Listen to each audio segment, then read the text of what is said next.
This is Sam Vaughan for Sam's Sports Report, and Sam's Mental Health Day. It was the start of my senior year of the priest, and the final episode brought nightmares into my life with a schizoaffective disorder, asking where do I masturbate. Then there was an evil part of the evilness. He asked if he could sexually pleasure me.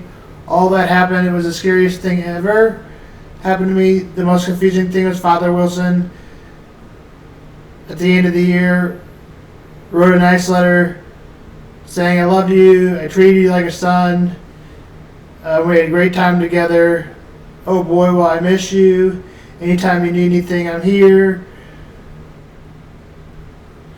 Hopefully he was asking for forgiveness, which was better, but definitely had reached some forgiveness, but definitely has not reached the full forgiveness. My conclusion is that the goal is to get, it's like a drug problem, not to put them in prison, but to put them in a hospital when they have this problem. It is like a mental illness. Shoved into our legal system, gun laws, and sentences, and what I believe in the death penalty and what they should do for people that are mentally ill.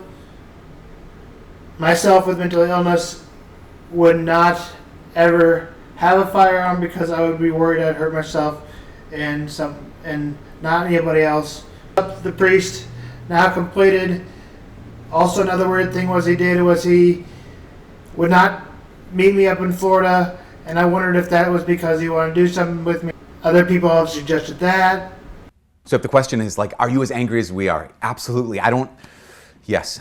B, the other question of, did you know about this? Is this like something that's going on underground that all priests know about? Like, absolutely not. Like, at least this priest, no idea. C, or 3, I don't know if this is the time. Maybe it's not the time. But people are asking like, so hasn't the church done anything? Have we learned from the past? Haven't we learned from 2002? And I don't know. I think the answer is yes. Here's what I mean. In 2002, when the stuff broke in Boston, like Spotlight, the whole thing, right? The bishops met and they had the Dallas Charter.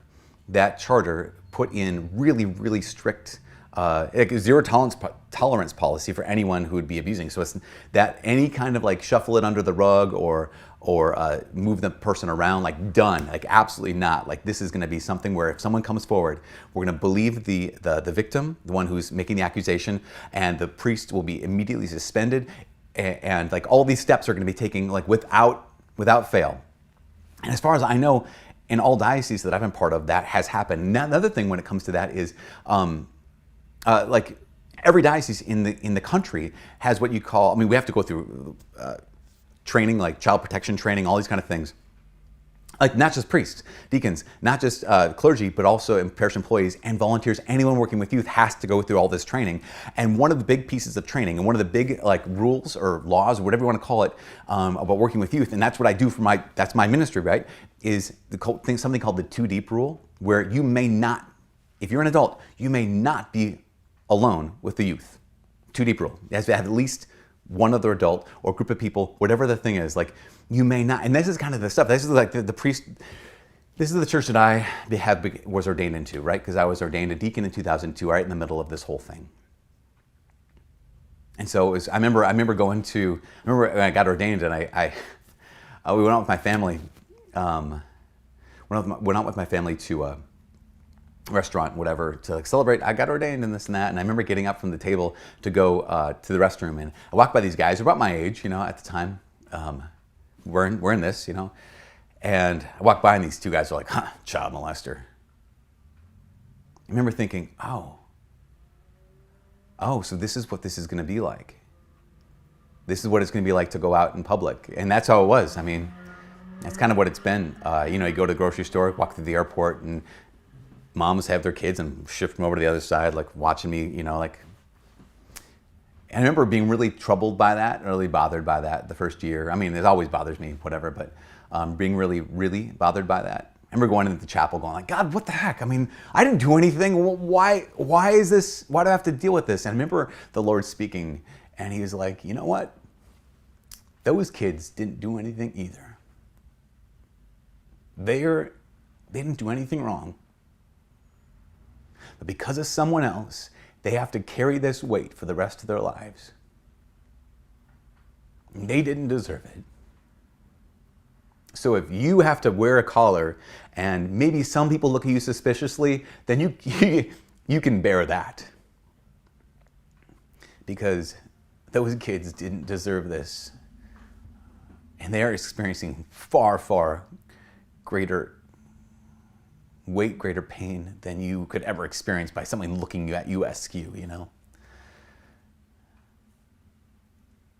Here's the last thing. I know some people would say like, okay, so this is the church I'm in. I can't stay. I got to leave. I get it. I understand. I kind of understand. I kind of understand because I'm like, I don't know, I never believed in a bishop. I never believed in a priest. Some of the priests I looked up to when I was a kid or growing up, coming of age, you know, I failed in big ways. And so, like, I never, like, put my faith in, like, the priesthood or a certain priest or a certain bishop. And again, I've always known that the church is broken because I know that I'm broken and I know the human condition. So I guess there's a piece of that. I don't get it.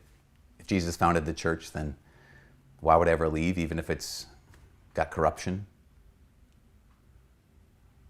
But I would invite you to do the same. Don't leave the church when things get tough. Lead the church when things get tough. Say that again. Here's what we do as the body of Christ, as Christians, as followers of Christ, as Catholics. We don't leave the church when it gets difficult, when there's bad things, when there's awful stuff. We lead the church when there are bad things, when there's corruption, when there's awful things. And the best way you and I can lead the church is by becoming saints. That's it. Like nothing short of that is going to help anything. We have this policy, this Dallas charter, we have all these too deep rule. All those things are fine. Those are good. They protect kids. None of them are enough. None of them are enough. When the things get difficult and when you just the thing gets peeled back and you're like, this is disgusting. Don't leave. Lead. And lead by saying, what is disgusting in my life? Where in my life do I compromise? Where in my life do I say, oh, that's fine, or this is fine, and stop it?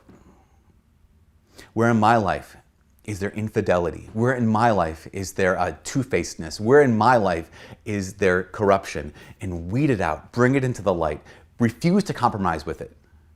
And don't leave the church. Brother and sister, listening to me right now, don't leave the church, lead the church. The church needs you to lead it by being a saint more than ever. Maybe we needed it in the last 100 years too. Absolutely. Maybe we needed it in the last 2,000 years. That's true. But right now, it is unmistakably clear that what the church needs more than, again, another charter, more than more rules, what the church needs is people who are willing to be uncompromising with themselves in their pursuit of Jesus, to be courageous, to be faithful, to become holy, and to lead the church by becoming the saints that the church needs right now. Again, please, don't leave. Lead. From all of us here at Ascension Presents, my name is Father Mike. God bless.